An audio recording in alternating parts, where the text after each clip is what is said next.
E já estamos de volta. Agora ficou ruim, muito ruim mesmo. Se houve uma farsa, ela começou a se desfazer.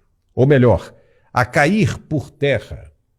Uma reportagem do jornal A Folha de São Paulo, veja bem, da Folha de São Paulo, que já foi aliada do governo, complicou a vida de todas essas autoridades que estavam insistindo em sustentar a narrativa golpista de 8 de janeiro.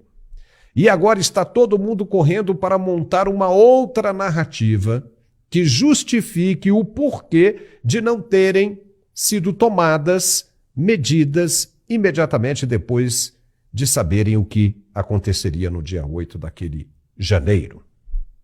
Tanto a ABIN quanto a direção da Polícia Federal não quis comentar a reportagem da Folha.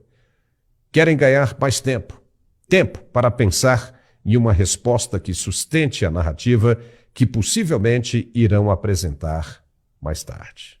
Mas não há nada escondido que não venha a ser descoberto ou oculto que não venha a ser conhecido. O que vocês disseram nas trevas será ouvido à luz do dia.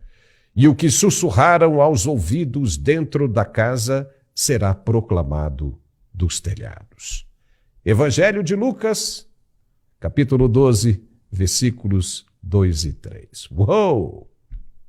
Está na Bíblia e é impressionante. Chega uma hora que a mentira não se sustenta mais. Os pilares começam a ruir. Gente que participa, se aborrece, não aguenta mais e resolve abrir a boca. Não se pode controlar uma farsa onde há muitos envolvidos. Uma hora alguém dá com a língua nos dentes. E é isso, justamente isso que está acontecendo neste exato momento. O jornal mostra que o atual diretor da Polícia Federal foi avisado por inúmeros relatórios enviados pela ABIN sobre o que poderia acontecer, incluindo a possibilidade de atos violentos nos dias vindouros. A ABIN informou, inclusive, e com antecedência, sobre a manifestação na porta do prédio da PF em Brasília, que terminou com aquele quebra-quebra todo e ainda a prisão do cacique Gererê. O cacique, lembra disso? Aquilo foi no dia 12 de dezembro, ainda de 2022. A ABIN, que é a agência de informação do governo, estava trabalhando pesado e informando a Polícia Federal sobre os passos de todos os suspeitos que poderiam cometer atos hostis naquela época. Sabia-se até quem eram as pessoas que estavam rondando o hotel onde o então presidente eleito estava hospedado em Brasília. E por que as autoridades, como a própria Polícia Federal e o Ministério da Justiça, assim como o Gabinete de Segurança Institucional, o GSI, não reforçaram a segurança, não fizeram nada. Por quê? Em qualquer país do mundo que seja sério e civilizado, o Serviço de Inteligência e as forças de repressão já estariam a postos há muito tempo para evitar o pior. E por quê? No Brasil foi diferente, sendo que todos já sabiam do que iria acontecer, segundo a reportagem da Folha. Por quê?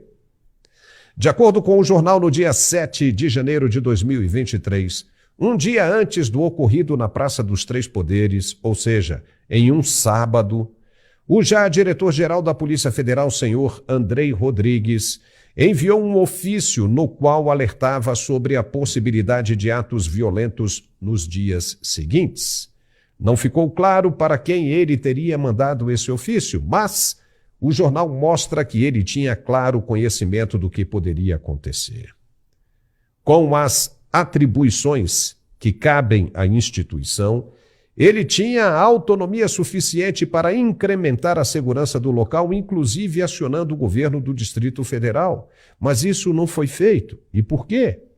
O jornal vai além e revela que, em depoimento em um PAD, que é um processo administrativo disciplinar, ele afirmou que não encaminhou nenhum relatório detalhado sobre os riscos identificados para a Secretaria de Segurança Pública do Distrito Federal.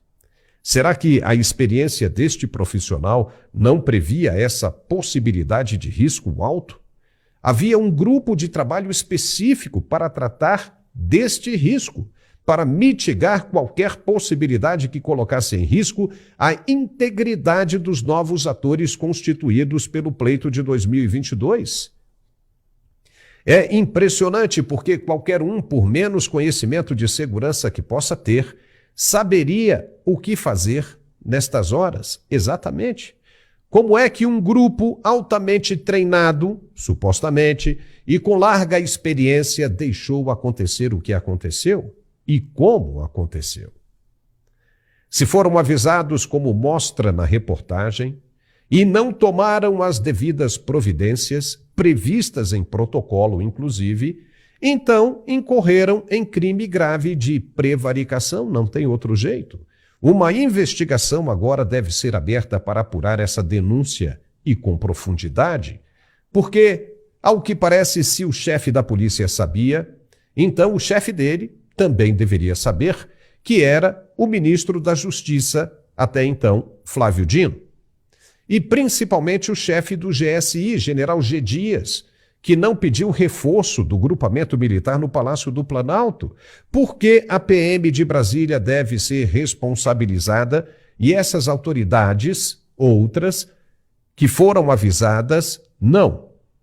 Inevitavelmente, nós nos deparamos com uma dúvida cruel. Ou é todo mundo incompetente que deveria ser destituído agora mesmo de seus cargos e responsabilizados criminalmente pelo que aconteceu, o que não acreditamos que seja o caso, pois, como falamos, não se trata de amadores ou calouros que acabaram de assumir a função pública, ou então agiram de propósito, de má fé, retirando os reforços e deixando os fatos acontecerem normalmente para tirarem proveito depois. Se for mesmo essa última opção, então deverá todo mundo responder na forma da lei. Isso, se alguém quiser tocar o processo para adiante, vai ser difícil pelo que vemos hoje, neste final de ano.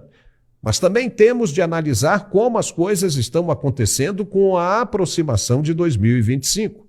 Nada está se sustentando mais.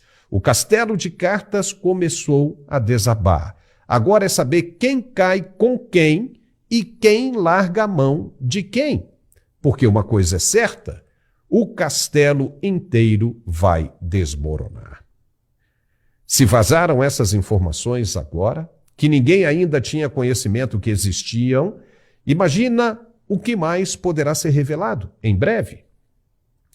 Pelo jeito, será melhor essa turma pensar já em uma saída como o leão da montanha. E rápido, porque a guilhotina está sendo afiada.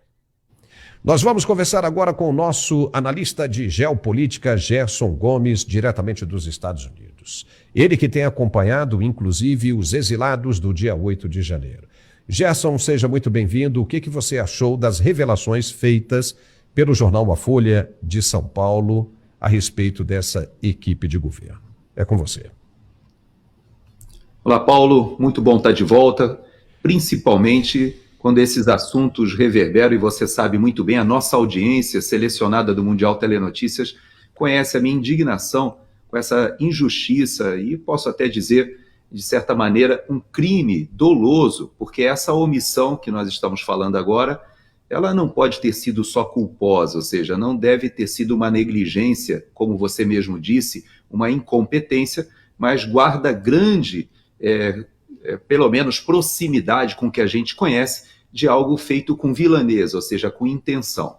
Bom, primeira coisa que eu acho importante, e você coloca de uma maneira muito perspicaz, é que isso surge novamente de uma mídia de esquerda. E por que a gente acaba dando mais credibilidade? Porque há muita confusão no mainstream jornalístico hoje, já que o governo ele gasta cifras gigantescas, milionárias, para manter parte desse mainstream funcionando quase como um órgão de informação oficial. E quando você vê a Folha de São Paulo se envolvendo em esse tipo de informação,